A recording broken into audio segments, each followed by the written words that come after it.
ناظرین گرامی، اگر آپ افغانستان کی مکمل تاریخ جاننا چاہتے ہیں تو اس ویڈیو کو لازمی دیکھیں۔ افغانستان کی تاریخ میں جانے سے پہلے میں آپ کو کچھ بنیادی معلومات دیتا چلوں کہ افغانستان کا پورا نام اسلامک ریپبلک آف افغانستان ہے۔ یہ ایک لینڈ لاک کنٹری ہے، یعنی اس ملک کی کوئی سرحد بھی سمندر سے نہیں ملتی، کیونکہ اس کے مشرق اور جنوب میں پاکستان، مغرب میں ایران، شمال میں ترکمانستان، ازبکستان، تاجکستان اور شمال مشرق میں چائنا موجود ہے۔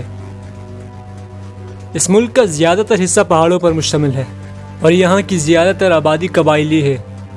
افغانستان میں تقریباً 99% مسلمان اور باقی 1% دوسرے مذہب کے لوگ آباد ہیں۔ اگر ہم افغانستان کی تاریخ پر نظر ڈالیں تو ہمیں پتہ چلتا ہے کہ صدیوں سے افغانستان فوجی مہمات کا مرکز بنا رہا ہے۔ افغانستان پر کئی قوموں اور طاقتور ملکوں نے حکومت کی، لیکن دلچسپ بات یہ ہے کہ آج تک کوئی بھی حملہ آور بیک وقت پورے افغانستان پر قبضہ نہیں کر پایا۔ ہمیشہ افغانوں کی طرف سے حملہ آوروں کو شدید ترین مزاحمت کا سامنا کرنا پڑا۔ دنیا کی تاریخ میں افغانستان کا ایک دوسرا کردار بھی ہے۔ اسی افغانستان سے اٹھ کر دنیا کی بڑی بڑی سلطنتیں قائم ہوئیں، جن میں مشہور ترین غزنوی سلطنت، تیموری سلطنت اور مغل سلطنت شامل ہیں۔ امریکی ماہرین نے افغانستان کے صوبے بدخشاں میں کھدائی کے دوران 800 کے قریب چیزیں دریافت کیں، جن میں انسانی کھوپڑی اور ہڈیاں بھی شامل ہیں۔ ماہرین کا کہنا ہے کہ موجودہ افغانستان کی سرزمین پر 52,000 سال پہلے بھی انسان موجود تھے۔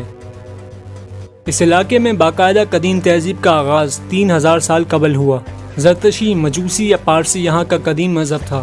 یہاں آنے والے سب سے قدیم باشندے آریان تھے۔ آج بھی افغانستان میں کئی ایسی قدیم جگہ موجود ہیں جن کو عالمی ورثہ قرار دے کر یونیسکو ورلڈ ہیریٹیج سائٹ کی تحویل میں رکھا گیا ہے۔ 330 قبل مسیح میں پرشین امپائر کے آخری بادشاہ کو شکست دینے کے بعد سکندر اعظم یہاں پہنچا، لیکن اس کی فوج کو یہاں کے مقامی قبائل کی طرف سے شدید ترین مزاحمت کا سامنا کرنا پڑا۔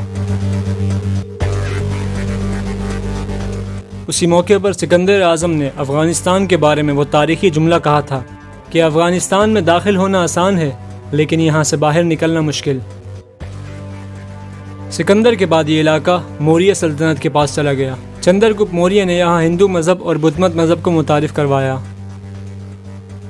اور پھر موریہ کے بعد یہ علاقہ کشان سلطنت میں شامل ہو گیا۔ 3 صدی تک کشان سلطنت کا آخری حکمران واسو دیوا بھی ختم ہو چکا تھا۔ اب اس علاقے پر ایرانی سلطنت کا قبضہ ہو گیا۔ 1750 تک افغانستان ایران کا حصہ رہا ہے، اور خراسان کے 2 بڑے شہر ہرات اور بلخ آج بھی افغانستان کا حصہ ہیں۔